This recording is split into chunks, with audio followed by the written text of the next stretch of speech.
Hello friends, good morning. चलिए जानते हैं देश और दुनिया की तमाम छोटी बड़ी खबरें, जिसमें सोना चांदी, मौसम और राजनीति से जुड़ी बड़ी खबरें आपको बताएंगे सिर्फ 5 मिनट में। लेकिन उससे पहले वीडियो को लाइक जरूर करें और चैनल पर नए हैं तो चैनल को भी सब्सक्राइब कर लें। तो चलिए वीडियो को। दिल्ली में हमने सरकार संभाली, उस वक्त 6-6, 8-8 घंटे के पावर कट लगते थे। बिजली इतनी महंगी थी। मैंने 15 दिन, डायबिटीज का पेशेंट हूं मैं, शुगर की बीमारी है मेरे को। 15 दिन मैंने शीला दीक्षित जी के खिलाफ, बिजली के खिलाफ आंदोलन किया था। भूखा रहा था मैं, भूख हड़ताल करी थी मैंने कहा शीला जी बिजली के रेट कम करो। वो नहीं मानी, और जब वो नहीं मानी लोगों ने उसी को बदल दिया। हमारी सरकार बनी, 49 दिन की सरकार बनी। 49 दिन में आते ही हमने बिजली के बिल 0 कर दिया। अगली बार लोगों ने 67 सीट दे दी उसके बाद। बता दें, हिंसा प्रभावित मणिपुर में हालात से निपटने के तरीकों को लेकर भारतीय जनता पार्टी ने केंद्र सरकार की आलोचना करते हुए कांग्रेस नेता सचिन पायलट ने आरोप लगाया कि राज्य में स्थिति को बिगड़ने दिया गया। उन्होंने सवाल किया है कि प्रधानमंत्री नरेंद्र मोदी इस बार वास्तविक सर्वदलीय बैठक क्यों नहीं कर रहे हैं। कांग्रेस नेता ने मणिपुर के मुख्यमंत्री एन बीरेन सिंह पर भी निशाना साधते हुए कहा कि वह राज्य पर शासन करने का नैतिक और राजनीतिक अधिकार खो चुके हैं। पायलट ने कहा कि मणिपुर जैसा छोटा राज्य जिसे सावधानी, सहानुभूति और करुणा के साथ संभाला जाना चाहिए था, वहाँ कोई जवाब नहीं है, इसलिए इतने सारे लोगों ने अपनी जान गंवाई है। 2024 के लोकसभा चुनाव के लिए भारतीय जनता पार्टी की तरफ से तैयारी तेज कर दी गई है। रविवार को अध्यक्ष जगत प्रकाश नड्डा ने पार्टी की रणनीतियों और अन्य महत्वपूर्ण मुद्दों पर चर्चा करने के लिए हैदराबाद में दक्षिण के राज्यों के नेताओं के साथ बैठक की। बैठक में केरल, तमिलनाडु, पुदुचेरी, कर्नाटक, तेलंगाना, आंध्र प्रदेश, महाराष्ट्र, गोवा, अंडमान और लक्षद्वीप के नेता मौजूद थे। यह बैठक तेलंगाना में इस साल के अंत में होने वाले विधानसभा चुनाव से पहले हुई है। हैदराबाद में भाजपा तेलंगाना मुख्यालय में आयोजित क्षेत्रीय सलाहकार बैठक में पार्टी महासचिव BL संतोष और अन्य वरिष्ठ नेताओं के साथ पार्टी के सांसद, विधायक और राज्य इकाई के अध्यक्ष सहित अन्य लोग शामिल हुए। शिवसेना के नेता उद्धव ठाकरे ने रविवार को विदर्भ का दौरा किया है। इस दौरान उन्होंने बीजेपी पर जमकर निशाना साधा। साथ ही ये भी बताया कि वो बीजेपी के गठबंधन से बाहर क्यों आए थे। उद्धव ने यहां बीजेपी पर हमला करते हुए कहा कि भाजपा ने जिस पर भ्रष्टाचार के आरोप लगाए, प्रधानमंत्री मोदी में उन्हीं से राखी बंधवाई है।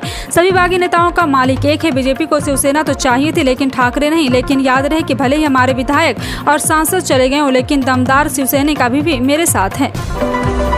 तमिलनाडु के मुख्यमंत्री MK स्टालिन ने राज्यपाल RN रवि के कामों के संबंध में राष्ट्रपति द्रौपदी मुर्मू को पत्र लिखा है। उन्होंने कहा है कि संविधान के अनुसार राज्यपाल प्रमुख है, लेकिन उनसे मुख्यमंत्री के परिषद के अनुसार कार्य करने की अपेक्षा की जाती है। CM स्टालिन ने पत्र में कहा गया है कि जब गवर्नर राजनेता बन जाता है तो उसे पद पर नहीं रहना चाहिए। CM स्टालिन ने कहा है कि राज्यपाल रवि तमिलनाडु सरकार की नीतियों के खिलाफ काम कर रहे हैं। CM ने कहा है कि नागालैंड के मुख्यमंत्री ने भी माना था कि राज्य के राज्यपाल के रूप में रवि का कार्यकाल संतोषजनक नहीं था। हरियाणा में ट्रैक्टर चलाने और किसानों के साथ धान रोपने के बाद राहुल गांधी ने अब मोटर मैकेनिकों को सशक्त बनाने पर जोर दिया है। उन्होंने कहा कि अगर भारत के ऑटोमोबाइल उद्योग को मजबूत बनाना है तो हमें मैकेनिकों को सशक्त बनाना होगा।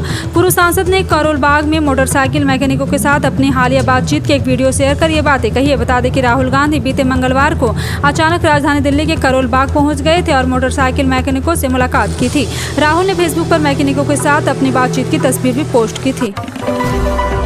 असम के मुख्यमंत्री हेमंत बिस्वा शर्मा ने एक बार फिर राहुल गांधी पर निशाना साधा है। शर्मा ने कहा है कि राहुल में अचानक पैदा हुई वास्तविक दिखने की इच्छा और उतावलापन हास्यास्पद है। वो शनिवार को कांग्रेस नेता के हरियाणा के सोनीपत जिले के मदीना गांव में अचानक रुकने का जिक्र कर रहे थे, जहां उन्होंने लोगों से बातचीत की और खेतों में काम करने वाले किसानों के साथ समय बिताया।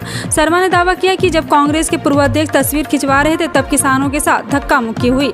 हरियाणा में कांग्रेस नेताओं ने बताया था कि राहुल ने धान की बुआई की ट्रैक्टर चलाया और खेतों में काम करने वाली महिला मजदूर के लिए लाया गया खाना भी खाया।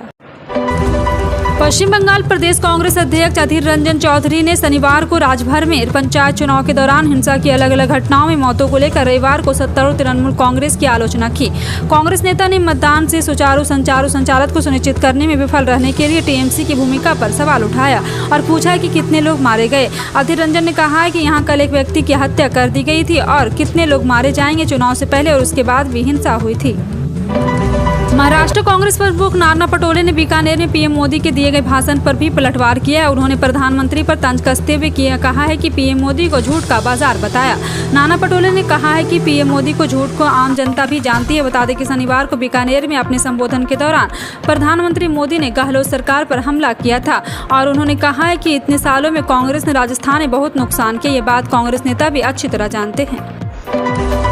पश्चिम बंगाल के पंचायत चुनाव में हुई हिंसा को लेकर अब राजनीति गर्मा गई है। केंद्रीय मंत्री स्मृति ईरानी ने शनिवार को मतदान के दौरान हुई हिंसक झड़पों के लिए टीएमसी की कड़ी आलोचना की। इतना ही नहीं, बीजेपी नेता ने कांग्रेस नेता राहुल गांधी की भी आलोचना की और सवाल किया कि क्या उन्हें ऐसी घटनाएं स्वीकार्य लगती है, क्योंकि उनकी पार्टी ने हाल ही में अगले साल होने वाले लोकसभा चुनाव के लिए टीएमसी के साथ गठबंधन करने का फैसला किया है। मौसम विभाग ने दिल्ली समेत देश के कई राज्यों में भारी बारिश को लेकर अलर्ट जारी किया। क्षेत्रीय मौसम विज्ञान केंद्र दिल्ली के प्रमुख चरण सिंह ने कहा कि अगले 2 दिनों तक जम्मू कश्मीर, हिमाचल प्रदेश और उत्तराखंड में भारी बारिश की संभावना। इसके साथ पंजाब, हरियाणा, यूपी और पूर्वी राजस्थान में भी अगले 2 दिनों में भारी बारिश की अलर्ट जारी किया गया। मौसम विज्ञान केंद्र के रीजनल हेड चरण सिंह ने कहा, हमने उत्तराखंड, हिमाचल प्रदेश और जम्मू कश्मीर के लिए अलर्ट जारी किया है। राजस्थान में इन दिनों धर्मांतरण के मामलों को लेकर आए दिन बवाल मच रहा है। अब की बार यह बवाल हनुमानगढ़ जिले के पीलीबंगा में बरपा है। यहाँ रविवार को एक मैरिज पैलेस में ईसाई मिशनरी के लिए एक कार्यक्रम में जमकर हंगामा हो गया। यहाँ ईसाई और हिंदूवादी संगठन आमने सामने हो गए। कार्यक्रम को लेकर दोनों पक्षों में जोरदार भिड़ंत हो गई और वहाँ जमकर कुर्सियां चली। इससे वहाँ अफरा तफरी मच गई। कार्यक्रम में शामिल होने आए लोगों ने इधर उधर भागकर अपनी अपनी जान बचाई। उत्तर भारत में इस समय भारी बारिश का दौर चल रहा है। इसके चलते कई जगहों से जान माल के नुकसान की खबरें आ रही। रेलवे भी इस बारिश में प्रभावित है। उत्तरी रेलवे का कहना है कि देश में लगातार हो रही बारिश से 20 ट्रेनों का संचालन बाधित हुआ है। कई जगहों पर भूस्खलन और बाढ़ के कारण ट्रेन सेवाओं में देरी हो रही। वहीं कुछ ट्रेनों को रद्द भी किया गया। उत्तर प्रदेश, हिमाचल प्रदेश, जम्मू कश्मीर जैसे उत्तरी राज्यों में भारी बारिश भी जारी है। बिहार विधानसभा का मानसून सत्र सोमवार से शुरू हो रहा है। विधानसभा में इसकी तैयारी कर ली गई। राजनीतिक पार्टियों ने भी इसके लिए कमर कस ली है।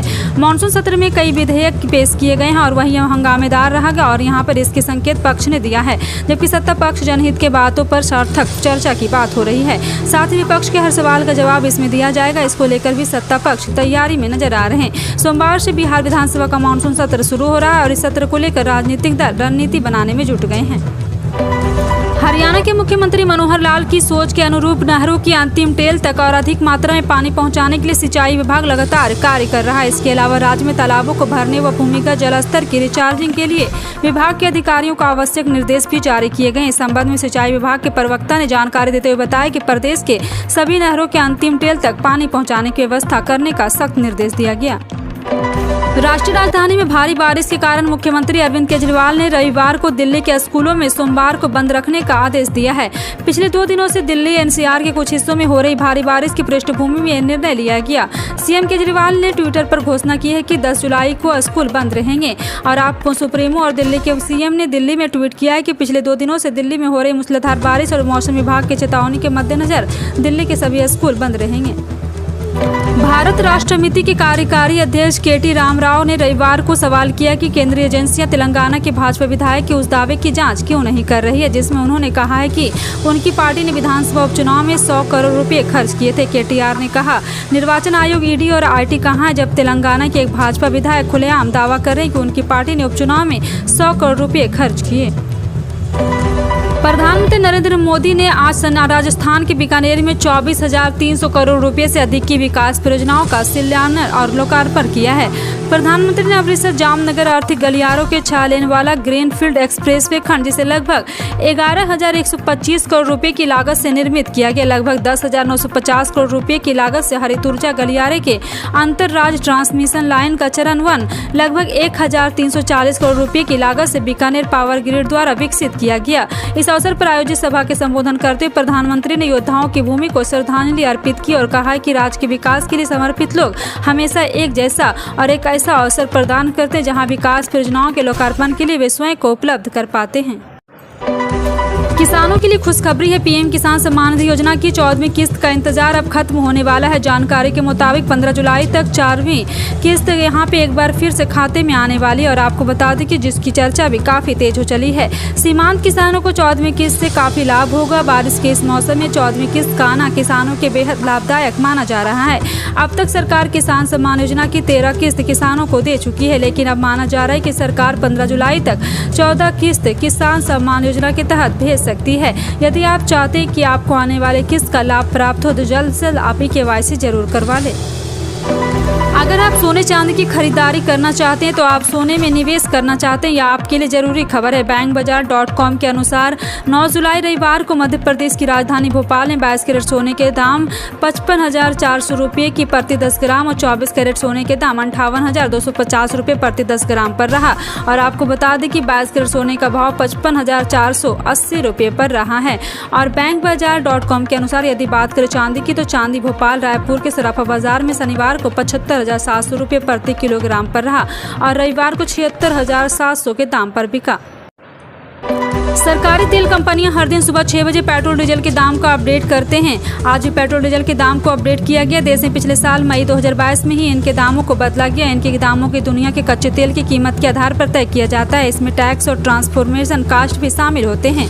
आज भी गाड़ी चालक की राहत खबर है और आपको बता दें कि देश में तेल कंपनियां BCL और इंडियन ऑयल ने रविवार को नई कीमत जारी कर दी। जी हाँ, आपको बता दें कि देश के महानगरों के साथ बाकी शहरों में पेट्रोल डीजल की कीमत भी जारी कर दी गई है। फिलहाल आपका इन सभी खबरों पर क्या कहना है कमेंट सेक्शन में टाइप करके जरूर बताएं।